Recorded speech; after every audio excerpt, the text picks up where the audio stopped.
국민연금공단 기업 분석을 시작해 보겠습니다. 국민연금공단에 대한 기업 분석 자료는 본문에 올려놨기 때문에 참고해 보시면 되고요. 먼저 제가 생각하는 국민연금공단의 주요 이슈 세 가지를 말씀드리겠습니다. 첫 번째는 국민연금 기금의 의결권 행사입니다. 두 번째는 노후 보장을 위한 연금, 그리고 세 번째는 연금 사각지대 해소가 제가 생각하는 국민연금공단의 주요 이슈입니다.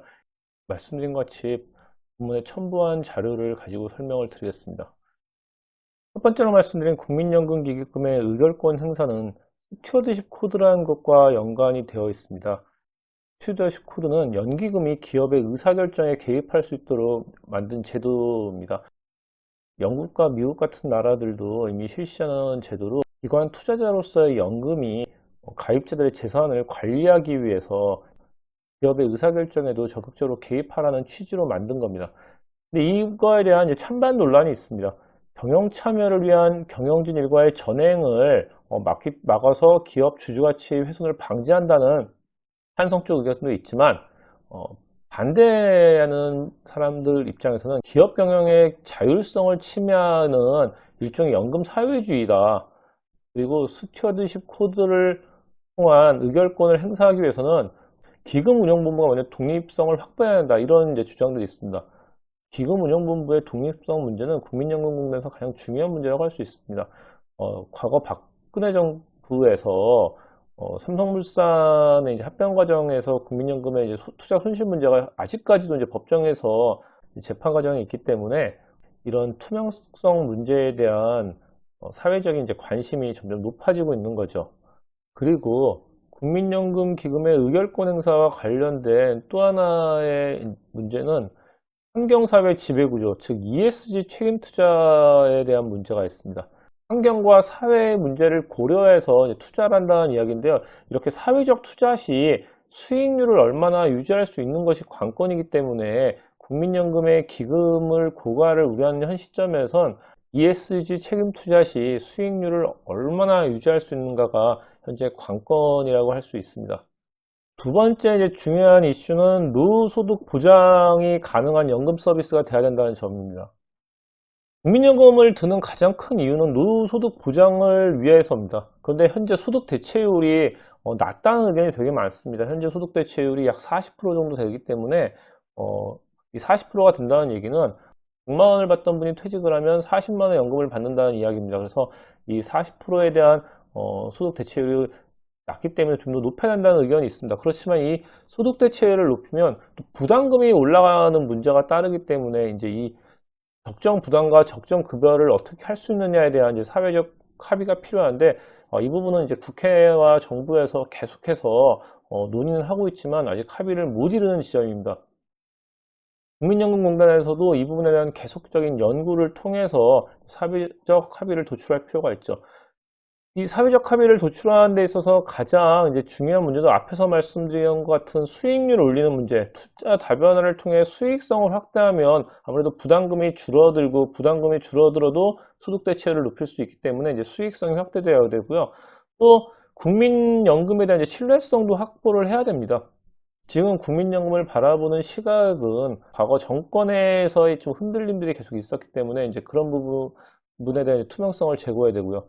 또 가장 중요하다고 할 수 있는 건 이제 전문성을 강화해야 됩니다. 국민연금이 전문성이 있는 전문가들에서 독립적으로 운영돼야 되기 때문에 이런 전문성을 제고해야 되고 또 이런 기금 운영을 전문적으로 할 수 있는 인력도 계속해서 양성하는 것도 국민연금이 수익성을 확대하는 하나의 방법이라고 할 수 있습니다.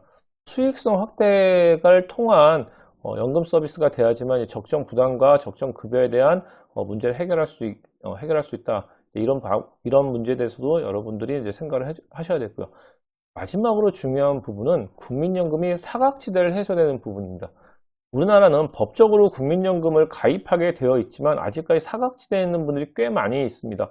저소득층이라든가 아니면 소득이 없어서 임의로 납부를 유예하는 분들이 되게 많기 때문에 이런 분들에 대해서 어떻게 국민연금을 가입할 수 있게끔 유도하는지 상당히 중요합니다. 현재 저소득층의 가입 지원을 위해서는 두루누리 등 이런 다양한 지원 제도가 있는데 앞으로 이런 지원 제도를 더 넓혀서 사각지대를 줄이려는 노력을 이제 해야 되겠죠. 그리고 또 이제 납부 예외자들에 대한 지원 방안을 또 마련해야 됩니다. 구루누리 같은 이 제도들은 저소득층을 위한 거라면 납부 예외자, 지금 현재 소득이 없는 층에 대한 이제 그 지원 방안을 마련해서 1국민 1연금 기반을 조성하는 것이 이제 국민연금의 사각지대를 해소하는 방안이라고 생각합니다. 이렇게 제가 생각한 이 세 가지 국민연금의 이슈를 살펴봤습니다. 국민연금 기금의 의결권 행사, 현재 국민연금공단 이슈 중에서 가장 중요한 부분이라고 할 수 있죠. 두 번째, 노후 소득이 보장될 수 있는 이제 연금 서비스, 적정 부담과 적정 급여를 통한 이제 소득 대체율을 얼마나 높일 수 있느냐. 이 문제는 저출산 고령화 사회에서 국민들이 가장 또 관심 있게 바라보는 국민연금에 대한 시각이라고 할 수 있습니다. 마지막으로 세 번째, 이제 국민연금의 사각지대를 해소해서 모든 국민이 1국민 1연금을 할 수 있는 이제 기반을 마련하는 것, 이 세 가지를 여러분이 국민연금공단을 생각하신다면 한 번쯤 생각해 보셔야 될 문제라고 생각하고요. 국민연금공단의 이제 수합 분석을 간단히 올려놨습니다. 이제 뭐 국민연금의 강점은 세계 3대 규모의 기금을 가지고 있습니다. 700조 원 넘는 이제 기금을 통해서 우리나라 주식, 우리나라 채권뿐만이 아니라 해외 주식, 해외 채권에도 국민연금이 기관 투자자로서 역할을 하고 있고요. 또 높은 수익률이 있습니다. 국민연금공단이 투명성 문제를 계속 제기는 했지만 사실 2019년도에 높은 수익률을 기록하면서 이 노후 보장에 대한 기여를 한다는 생각들이 높아지면서 임의 가입자들이 늘고 있습니다. 국민연금 가입 대상자가 아닌 주부나 노령층 이런 분들의 임의 가입자가 계속 증가되고 있는 것이 국민연금의 강점이라고 할 수 있습니다. 그렇지만 약점도 있습니다. 계속 지적받는 투명성에 대한 투명성 부분, 이래서 국민적 불신이 상당히 높다는 것, 그리고 다른 연금에 비해서 낮은 소득 대체율, 이 문제는 말씀드린 것처럼 국민연금공단이 수익률을 높이고 얼마나 적정하게 납부를 해야 되는가, 이런 문제들을 연구를 계속하면서 해결해야 될 문제라고 생각하고요.